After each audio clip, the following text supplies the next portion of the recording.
Something we do here at One Rental at a Time is we get agents, brokers, investors from around the country talking about what's going on in their market. We do it weekly because it does seem to be changing all the time. And we have the one and only Omar Alfaro. How you doing, buddy? Good. What's up, Michael? Appreciate you having me on every Tuesday. Yeah, man, it's always a lot of fun. We're talking about a lot of stuff. We're seeing inventory build. Last time we spoke, it was cancellations. And what we're seeing this week, it looks like junker 1950 junker, 2-bedroom, 1-bath, 3-bedroom, 1-baths are coming on the market. Talk about what you're seeing and why. We'll kind of try to guess what that might mean. What are you seeing?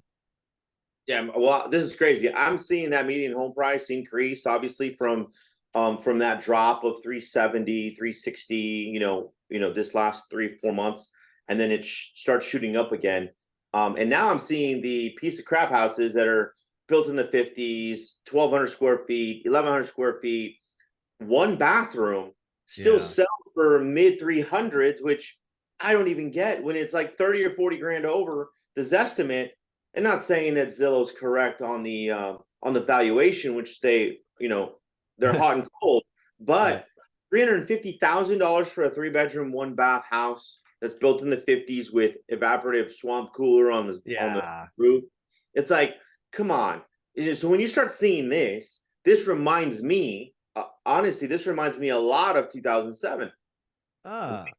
When the piece of crap houses were just through the roof, right? And there was multiple offers. Like this house just came on the market about, a few hours ago, but this is just what's going to start happening. Well, do me a favor. Do me a favor. Write down the address and let's see if it's pending by next week. Yep. I have it written down. Yep. Yeah. And I think your comparison to 2006 is worth discussing. Yeah. Because what I hear you talking about is, hey, median home price, they were newer homes, nicer stuff, getting all the money. Right. I think what could be happening, this is just a theory, is there's been such a vacuum of affordable homes below the median. What might be happening is you might get some landlords who have collected a bunch of 2-1s and 3-1s because those are great rentals. For sure.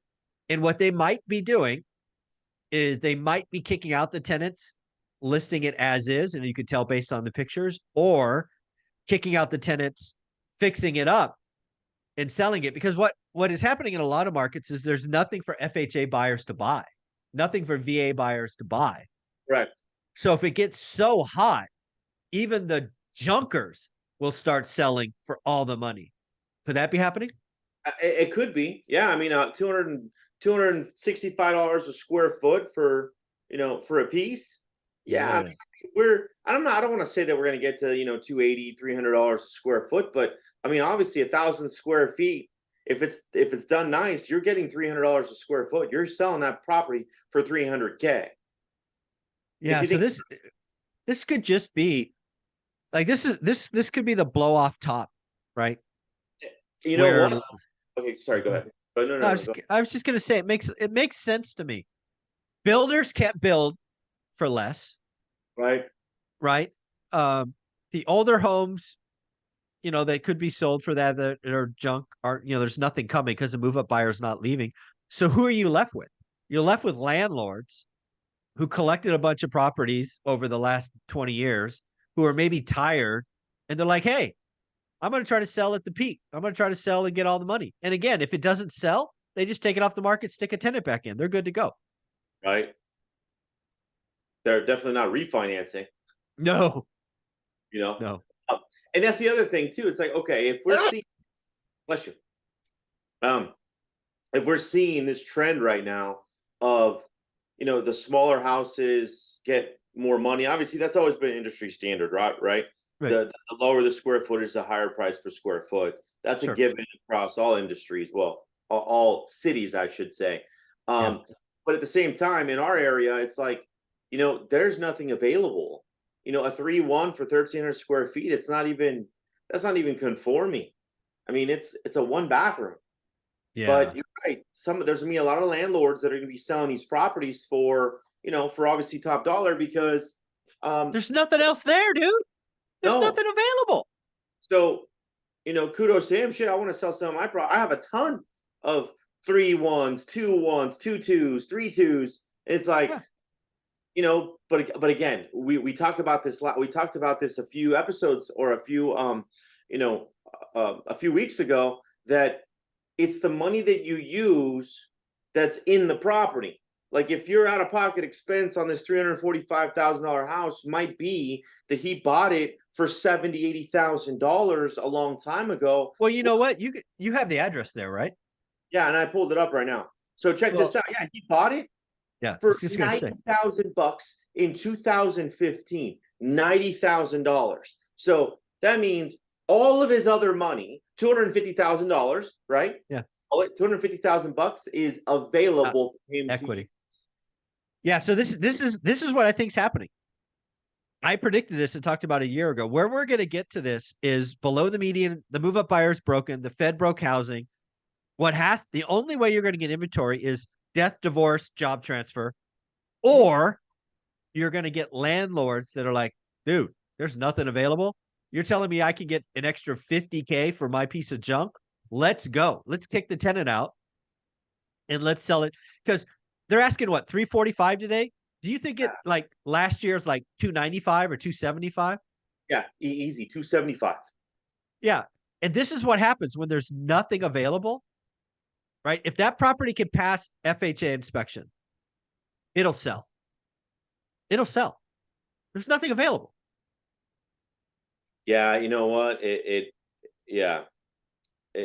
will sell. But this is the other thing we were just discussing, and before I was going to cut you off about these landlords, that are, what do you call, getting or trying to get the most money possible. This is the thing.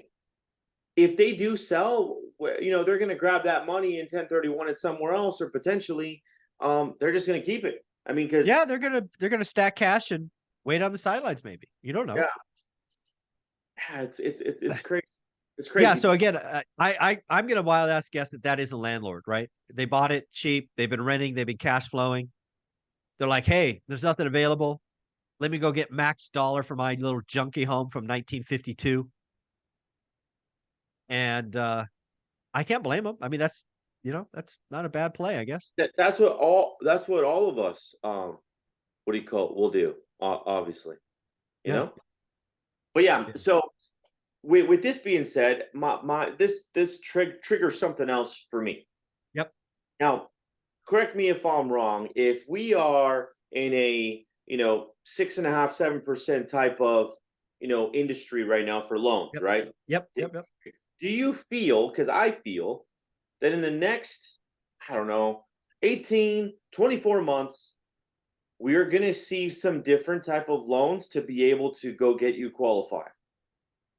I think when in doubt, yeah, I think government, I think homeownership's a hot button for politicians. I think all they could think about is demand. Yeah. And thus you will see more products. 1% down, 40-year loans, 203K plus or whatever they're going to be called. Yeah, I do. I think so. And you know what? Something else to consider. There's a lot of 5-1-7-1 arms right now. Sure. Yeah. And I'm not going to say that, that's what the, subprime market was, in 2006. Oh, yeah. By no comparison, at least not yet, but we could get there. We could. But no comparison at all. But it has some type of feeling of that way, because everyone's saying, oh, just get a 5-1 arm, 7-1 arm right now, lock in the rate, or, I hate that. Why would you lock it in? I hate it. I hate arms. I despise them. If you're gonna be in and out in 3 years, yeah, if that's the purpose. But yeah, if you're gonna be a buy and hold investor and you sign up for a 5-1 or 7-1 arm, good luck. I mean, maybe it works out, maybe it doesn't.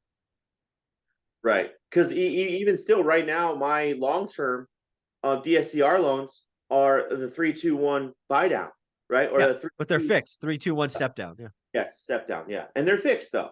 They're fixed. Yeah, the 30-year fixed. They're just Yeah. It's gonna be really interesting. So I think there's a lot of stuff going on here as we get into Q4. I think days on market's going to expand. I do think inventory builds. new listings. I think it's going to be really interesting to watch this house. So write it down.